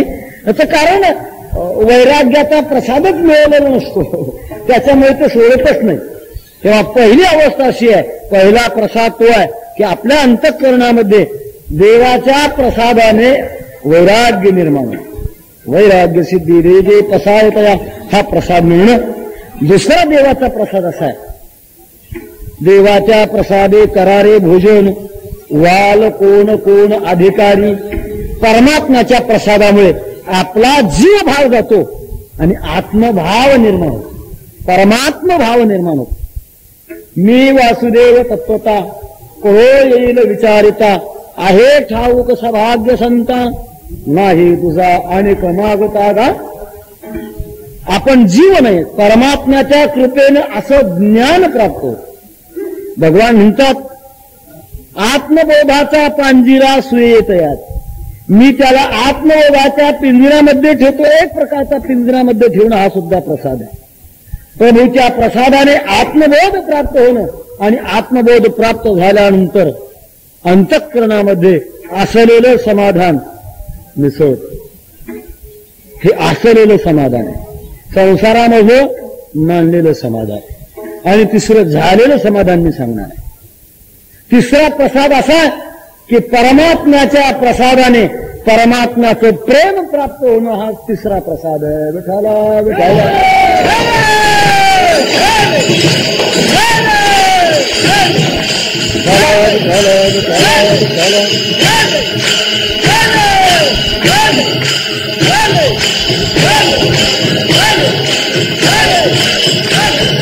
परमात्म्याच्या सेवेच्या द्वारे आपल्या वारकरी संप्रदायामध्ये प्रेम अवस्था सर्वोच्च अवस्था. ब्रह्मात्मैक्य ज्ञान ही सर्वोच्च अवस्था नाही. आणि असती तर तुकाराम महाराजांनी देवाला प्रार्थना केली नसते, नको ब्रह्मज्ञान आत्मस्थिती भाव मी भक्त तू देव ऐसे करी. आम्हाला प्रेमाची गरज आहे. प्रेम सुख देई, प्रेम सुख देई, प्रेमे विण नाही समाधान. प्रेमाचा प्रसाद हा अंतिम प्रसाद आहे आणि तो प्रसाद परमात्म्याच्या कृपेनं तो प्रसाद मिळतो. भानुदास गीती गात प्रसाद देतो पंढरीनाथ. स्वतः भगवान परमात्मा प्रसाद देतात. प्रसाद देत असताना कंठी धरिला कृष्णमणी अवघाजनी प्रकाश काला वाटू एकमेका वैष्णवनिका संभ्रम. वैष्णव अवस्थेमध्ये काला आहे आणि तो काला म्हणजेच एक प्रकारचा प्रसाद आहे. तो प्रसाद म्हणजेच प्रेमाची प्राप्ती मला झाली म्हणतात. अशा प्रेमाचा प्रसादाची प्राप्ती मला झाली. परंतु त्याच्याकरता तुकाराम महाराज काय इच्छा केली होती? भक्ताच्या जीवनामध्ये दुसरी कोणतीही इच्छा नसते. लोकमान देह सुख संपत्ती उपभोग अनेक विटंबना दुःख तुझी भेटी वाचनी तरी ये मग भेट. तुका मान पाशी येईन ऐशी वासना येईन ऐशी वासना.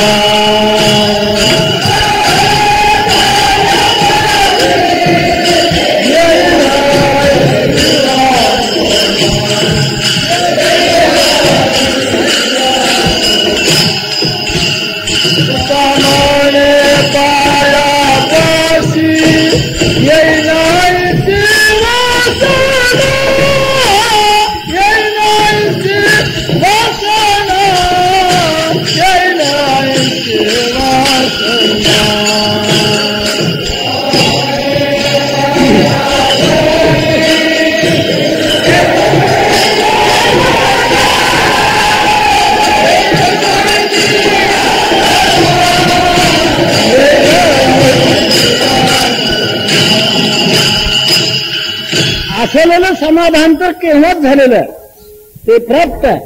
परंतु आम्हाला झालेलं समाधान पाहिजे आणि ते झालेलं समाधान होण्याकरिता परमात्मा आणि आम्ही भक्त या दोघांचा संबंध तो आमच्या जीवनात अनंत कालावधीपर्यंत तो टिकला पाहिजे. हाच जन्म नव्हे घेईन मी जन्म यादसाठी देवा तुझी चरण सेवा साधावया. जन्म घेईन आणि जन्म घेऊन याच स्थितीला प्राप्त होईल आणि परमात्म्यापुढे आम्ही अशी इच्छा प्रगट केलेली आहे. आता दृष्टी पुढे ऐसा चितूर आहे जो मी तुझं पाहे पांडुरंगा. देवा तू असंच उभा राहा आणि आम्ही तुझी भक्ती करावी. आम्ही भक्त होऊन जन्माला यावं आणि तू परमात्मा म्हणून उलटेवर उभा असावा आणि तुझा आमचा असा संबंध असावा. त्या संबंधाच्याद्वारे आमच्या जीवनामध्ये जी प्रेमाची परिणती आहे, प्रेमाची जी वाढ आहे, ती प्रेमाची का वाढ झाली की वाढीचा परिणाम झाले या चित्ताशी समाधान.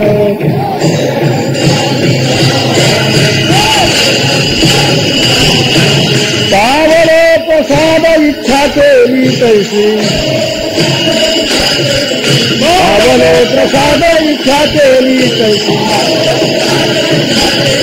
झाले या चित्ताशी समाधान.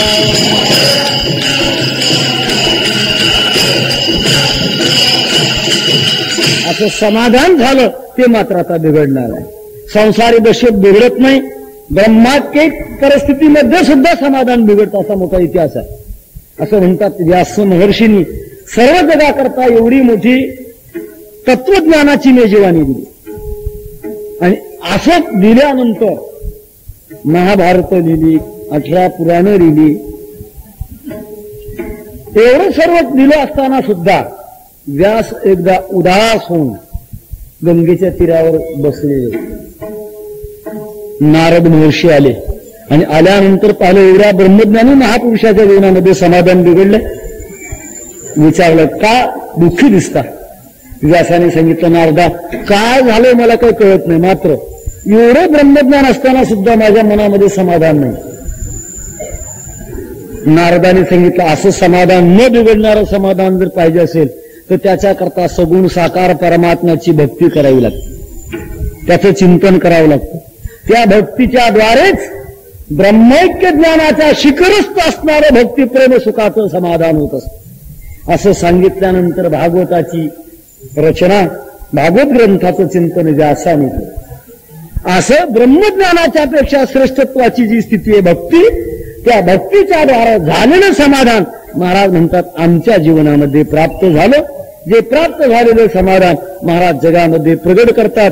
हे समाधान सर्व जगाचं मार्गदर्शन आहे, सर्व जगाचं साध्य, सर्वांना प्राप्त व्हावं म्हणून महाराजांनी हे चिंतन प्रगट केलेलं आहे. ज्ञानेश्वर माऊली, ज्ञानराज माऊली तुकाराम,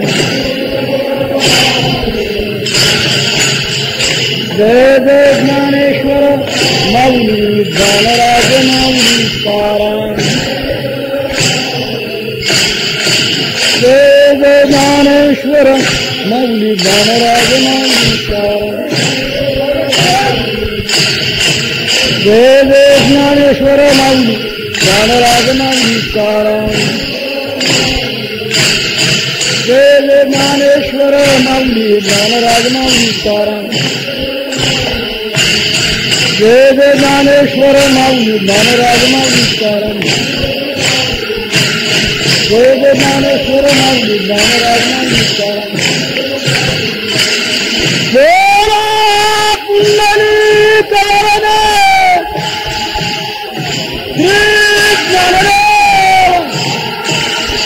ज्ञानेश्वर माऊली, ज्ञानराज माऊली तुकाराम, जय जय ज्ञानेश्वर माऊली, ज्ञानराज माऊली तुकाराम.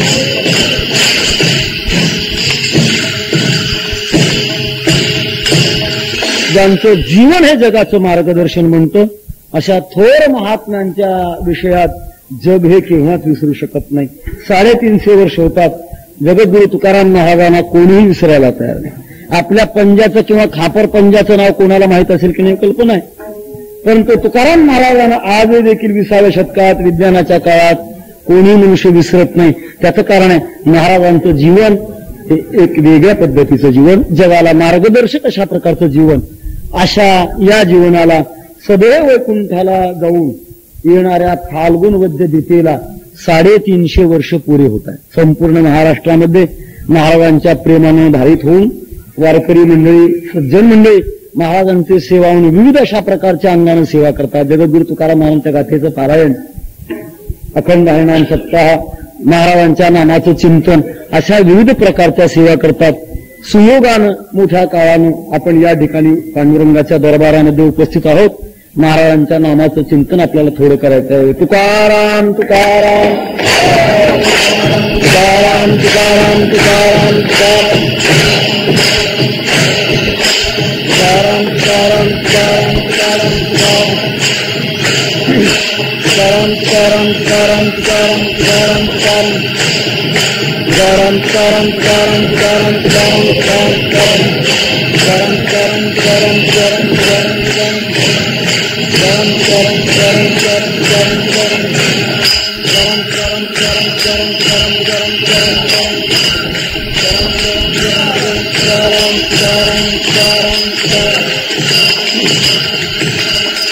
तुकाराम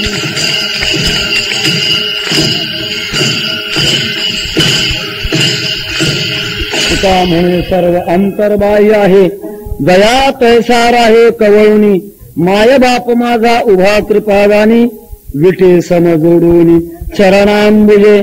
आपली झालेली चिंतन सेवा प्राप्त वेळेमध्ये भगवतचरणी आपण करत आहोत. फार मोठा आनंदाचा क्षण आहे. सर्वांगीण समृद्धता पाहायला मिळेल. माझ्या जीवनात जे काही आनंदाचे क्षण आहेत, सर्व आनंदाच्या क्षणामध्ये हा सर्वोच्च क्षण मी समजे. भगवान पंढरीशाचा दरबार, ये प्रत्यक्षात दरबार, आणि या दरबारामध्ये सर्व अधिकारी मंडळी आहेत, सगळी मोठी मोठी मंडळी आहेत, सगळे फडकरी आहेत, कीर्तनकार आहेत, विद्वान आहेत, सगळ्या एवढ्या मोठ्या समृद्ध अशा प्रकारच्या थोर अधिकाऱ्यामध्ये कीर्तन करण्याकरता मिळाले. आणि त्याबरोबर सर्वांगीण अशा प्रकारची विपुलता. 3 माईक आहेत. पहिल्या काही काळामध्ये एकच माईक असायचं, परंतु युती शासनापासून 2 माईक निर्माण होण्याची शक्यता आहे. पण मला वाटतं आता विरोधी पक्ष नेते म्हणून इथे 3 माईकची अनेक ठिकाणी कीर्तनाकरता टाळकरी असतात. कदाचित एखादी रांग पूर्ण होते किंवा नाही. मला तर वाटतं इथे श्रोत्यापेक्षा टाळकरी अधिक आहेत. जवळजवळ संपूर्ण महाराष्ट्रातल्या विविध अशा प्रकारच्या फडावरची मंडळी इथे उपस्थित झालेली आहेत. सर्वांना अधिक अशा प्रकारचा आनंदाचा क्षण वाटतो. सर्वांच्या श्रद्धा आपण आपल्या सर्व श्रद्धा भगवान श्री पांडुरंगाच्या दरबारामध्ये जगद्गुरु तुकाराम महाराजांच्या कृतज्ञतेनं आणि वैकुंठवासी वेदशास्त्र